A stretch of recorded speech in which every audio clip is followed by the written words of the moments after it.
Do you remember the last person who triggered something in you? Someone whose mere presence made your chest tighten, your thoughts race, your fists clench quietly in your pockets. They weren't evil. They didn't touch you. They simply existed, and it felt unbearable. What if I told you that person, that name, that face, that presence, was actually a mirror? Not of what you fear in them, but of what you haven't yet faced in yourself. Carl Jung called this the shadow. It's the unseen part of your psyche, not because it doesn't want to be seen, but because you refuse to look. And here's the brutal truth. The more you deny your shadow, the louder it screams through others. It appears in the man whose arrogance makes you boil, because he reminds you of the confidence you were punished for. It lives in the woman whose vanity offends you, because you were taught to dim your light to be loved. It hides in the friend you ghosted without a clear reason, the family member whose mere existence nauseates you. You don't hate them, you hate the echo of yourself you never claimed. Jung said, everything that irritates us about others can lead us to an understanding of ourselves. And now you're beginning to see, the world isn't filled with enemies, it's filled with unclaimed pieces of your own soul. In this video, I'll guide you through a journey few dare to take, the descent into your own shadow. We won't just talk about it, you'll see it, feel it, recognize it, and maybe for the first time, embrace it. Because once you stop fighting yourself and others, the world changes, not because they do, but because you did. Let's begin. They say the one you despise most is often the one who carries a mirror. Not the kind you hang on the wall, but the one that reflects back the parts of yourself you've spent a lifetime avoiding. And yet you don't recognize it. You think you're simply reacting to someone else's flaws, someone else's arrogance, their brokenness, their cruelty. But something deeper is being disturbed, something ancient, something buried. Carl Jung called it the shadow. The person you cannot stand, the one who makes your skin crawl, the one whose mere presence makes you roll your eyes, feel defensive, or shrink into silence. They're more than just a difficult personality. They are a message.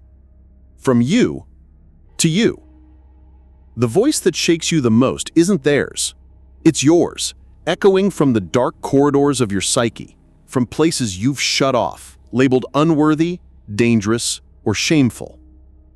We are taught to strive for light, to become good, to be liked, to be nice, to be the strong one, the selfless one, the agreeable one, the unshakable one.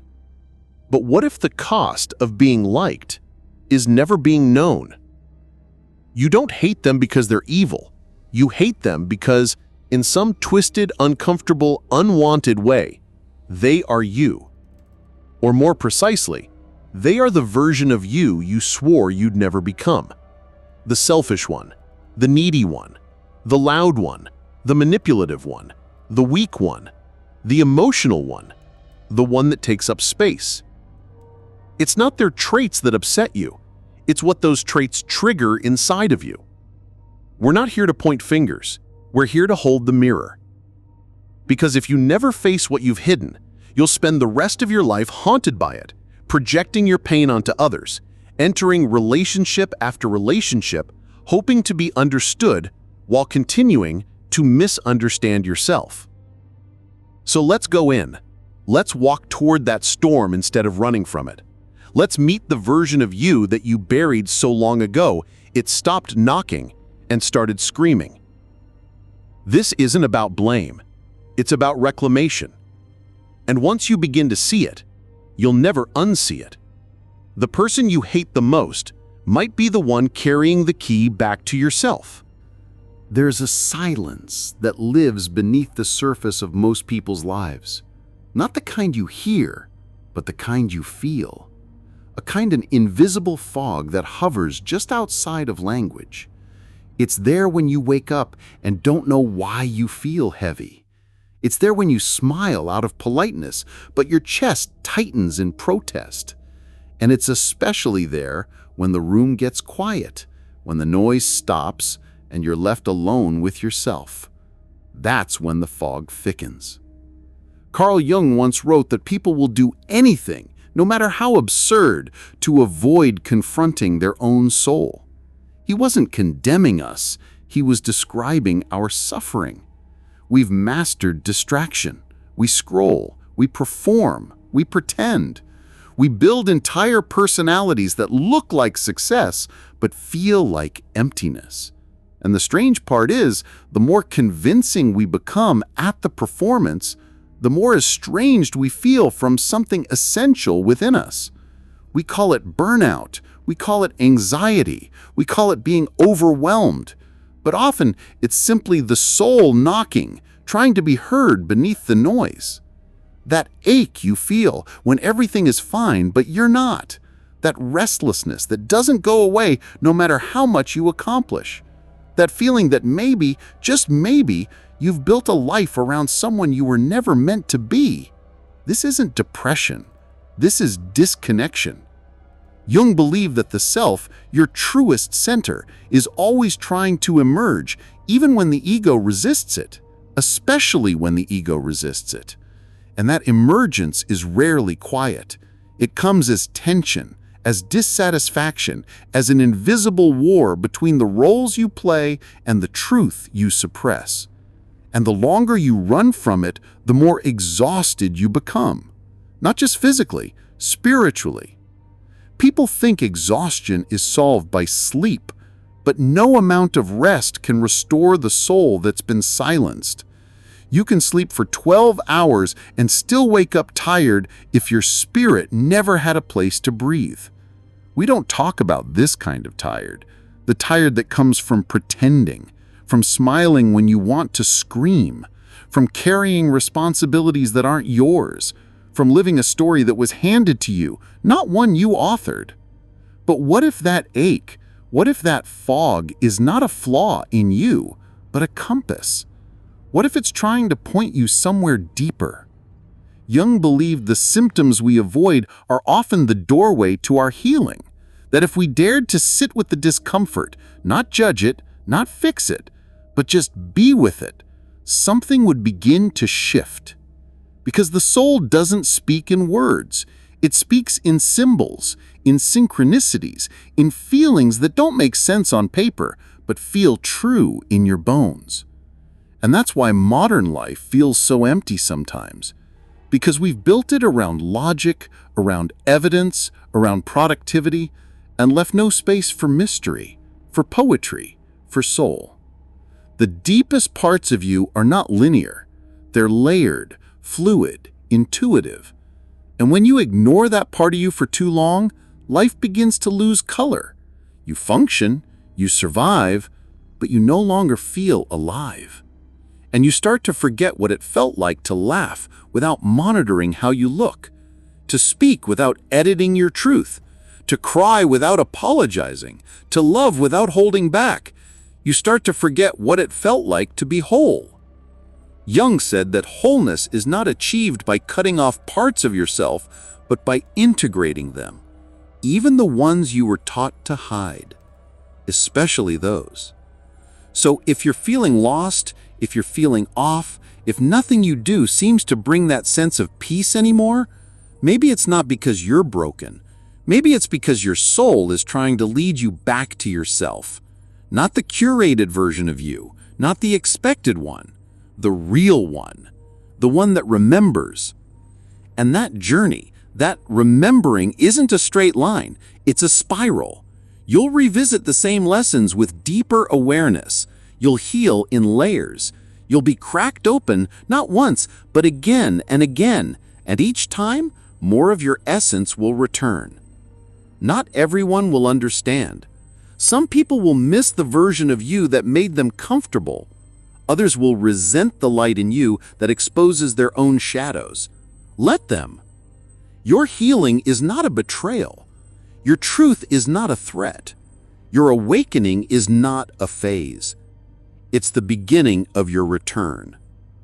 But there's something deeper still, something most never name.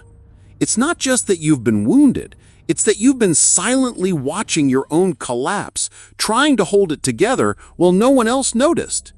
That's where your strength was born. Not in the moments you were loud, but in the ones when you were silent and still chose to stay. You didn't ask for this kind of resilience. It was forced on you. Life placed weights on your shoulders before you even knew how to speak them. And now you carry this strange kind of awareness, an intuitive sense when someone's lying, a visceral knowing when a room changes, a radar for people's hidden intentions. You've become attuned to the subtle, the unspoken, the energy underneath. Carl Jung once hinted at this kind of perception. He said, "The meeting of two personalities is like the contact of two chemical substances. If there is any reaction, both are transformed." And you felt this, the transformation. Not always pleasant, often painful, because when your presence carries truth, it stirs up the shadows in others who've spent a lifetime avoiding theirs. That's why you've been misunderstood. That's why you've been avoided, envied, dismissed.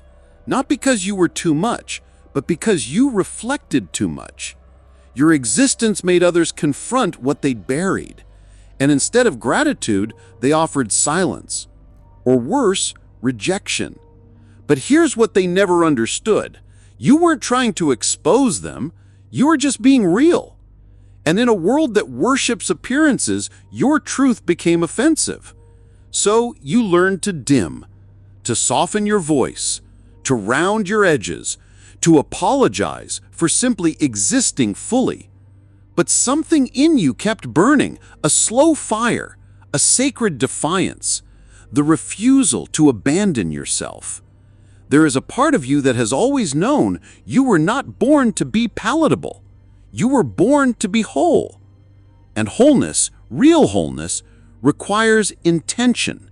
It requires the courage to see yourself honestly, to stop pretending, to stop shrinking, to stop negotiating your worth. When Jung spoke of individuation, he meant this sacred rebellion, the movement toward your own center, not the version of you that pleases, not the version that fits, but the version that sees, that feels, that chooses. You were never meant to stay silent in the face of your own truth. You were never meant to water yourself down just to keep others comfortable. You were meant to awaken, to disturb, to elevate. And yes, it's lonely. At first, because there's a price to be paid for authenticity. You will lose people. You will be misunderstood. You will be called dramatic, intense, too emotional. But eventually, you will begin to find others. Others who see with the same eyes. Others who have walked the same path. Others who carry light not as decoration, but as survival. You will begin to attract those who don't fear your fire because they have their own. And with them you will remember that being seen is not dangerous, that love doesn't require self-abandonment, that strength isn't silence, it's truth. So let the world call you complicated. Let them say you feel too deeply. Let them roll their eyes when your soul speaks. They don't understand, but you do, and that's enough. There's a strange moment when everything gets quiet, not just around you, but inside. A stillness that feels foreign, almost uncomfortable. Like the world stopped moving, but you didn't get the memo. And in that silence, something stirs. Not fear, not grief. Something older, something deeper. It's the return of yourself. Not the version that smiles at the right moments, not the one who says, "I'm fine," with tears behind their eyes, but the real you. The one who has watched everything fall apart and still whispered, "I'm not done yet." This is where most people turn back. This is where distraction becomes religion, where noise becomes sanctuary. Because when silence returns, it asks questions. It doesn't negotiate. It doesn't flatter. It just places the truth in front of you and says, "Now what?" Carl Jung spoke of this confrontation as essential, the meeting with the shadow, not as a punishment, but as a portal, because only when you face what you've suppressed can you integrate what you've forgotten. And you've been forgetting yourself, not because you're weak, but because life taught you that being yourself was dangerous, that honesty led to rejection, that vulnerability meant exposure. And so slowly, piece by piece, you hid, you adapted, you performed, until one day, you couldn't find the mask anymore. It stopped working. It stopped protecting. And suddenly, all you could feel was the weight of who you're not. This is the moment, the sacred fracture, the divine unraveling. It feels like falling, but it's actually remembering. Because what breaks now was never real. What burns now was never yours. What remains is you. The one beneath the trauma, beneath the performance, beneath the roles and rules and expectations. The one who still believes in tenderness, the one who still pauses at sunsets, the one who still prays, even when they're not sure anyone's listening. That's who you are, and that's who the world needs.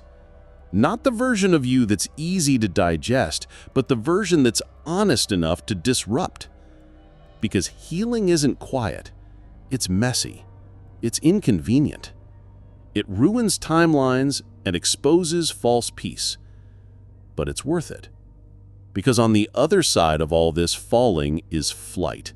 Not the kind you imagined, not a straight line to success or validation, but a rising into depth, into clarity, into wholeness.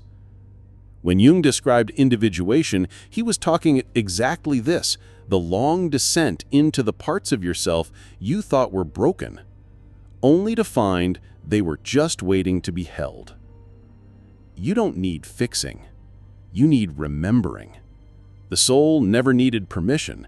It only needed space. And now you're giving it that. Every time you say no to what drains you, every time you choose stillness over distraction, every time you speak your truth, even with a shaking voice. That's the work. That's the miracle. You are not behind. You are not too much. You are not broken. You are waking up, and the world is lucky for it. You've never needed anyone to explain why silence makes your heart race. You just knew, you've always known, that in the stillness, something watches, something waits, not outside you, but within. It's there in the quiet moments after midnight when the world finally stops speaking and the weight of your thoughts returns like a familiar ache. It's in the way your chest tightens when you feel unseen, in the ache behind your eyes when you smile too long for someone else's comfort. It's in the patterns, in the gut feelings you ignore, in the whispers you've trained yourself not to hear. You've lived with this presence your entire life, the feeling that something unfinished, not in your tasks or your goals, but in your being, that there's a missing piece, a hidden truth, a secret the world never told you, but that your soul somehow remembers. And perhaps the cruelest part is how normal this all begins to feel. You get used to the disconnection. You build a life around what you don't say. You wake up, perform, please, distract, and somewhere in the performance, you begin to vanish. Not all at once, but slowly, layer by layer, until the only version of you that remains is the one who smiles on command. But underneath that smile, something trembles, something wild, something divine, something that was never meant to be domesticated by society's expectations or buried beneath other people's comfort. Carl Jung said, "Until you make the unconscious conscious, it will direct your life, and you will call it fate. And you've lived that fate, felt it, the strange repetition of lessons you thought you'd learned, the heartbreaks that all wear different faces but cut you in the same places, the cycles you swore you'd escape but kept circling back to. But maybe that's not failure. Maybe it's the soul reminding you what still needs healing. You see, you were never broken. You were fragmented, scattered across moments you were forced to survive. And now the pieces are returning. That's why the dreams have changed. That's why certain friendships feel heavier. That's why you've stopped laughing at the jokes that once made you feel like you belonged. You're waking up, and it's not comfortable, but it is sacred. You are not losing yourself, you're meeting yourself. The version of you that never needed to explain their pain to be valid. The one who knows their intuition is not paranoia. The one who no longer wants to shrink to be loved. You are remembering.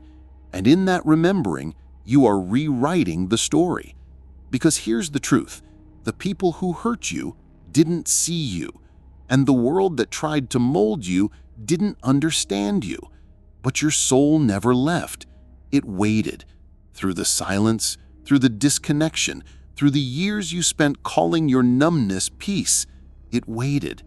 And now it speaks, not in words, but in pulses, in knowing, in the way your skin responds to truth, in the way your body tenses at lies, in the sacred fire rising in your chest when you finally say what you mean. This is not rebellion. This is resurrection. You are no longer interested in performing.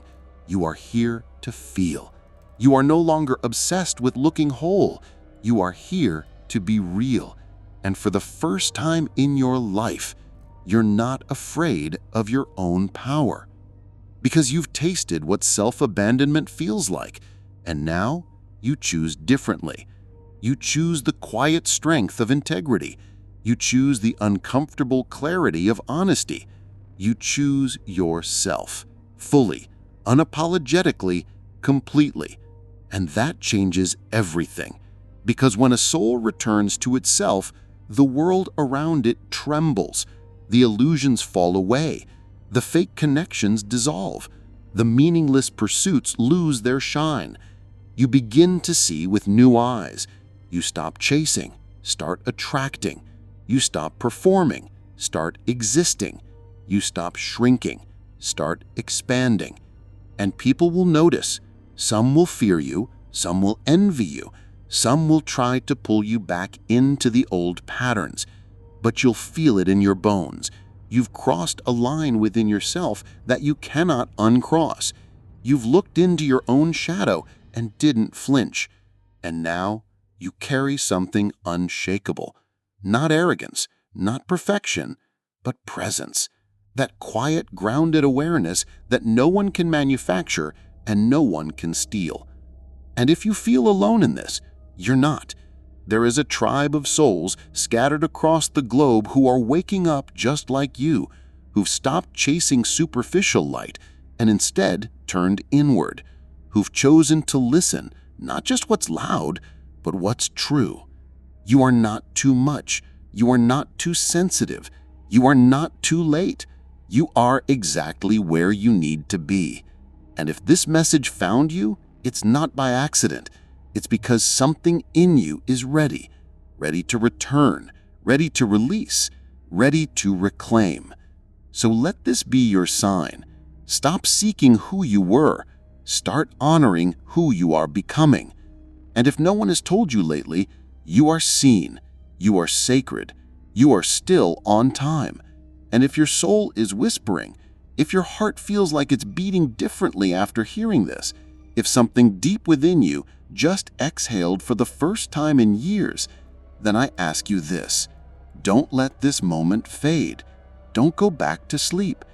Subscribe to this channel, not because I told you to, but because your soul is asking for more, because your healing deserves a home, because this right here is not the end. It's your beginning.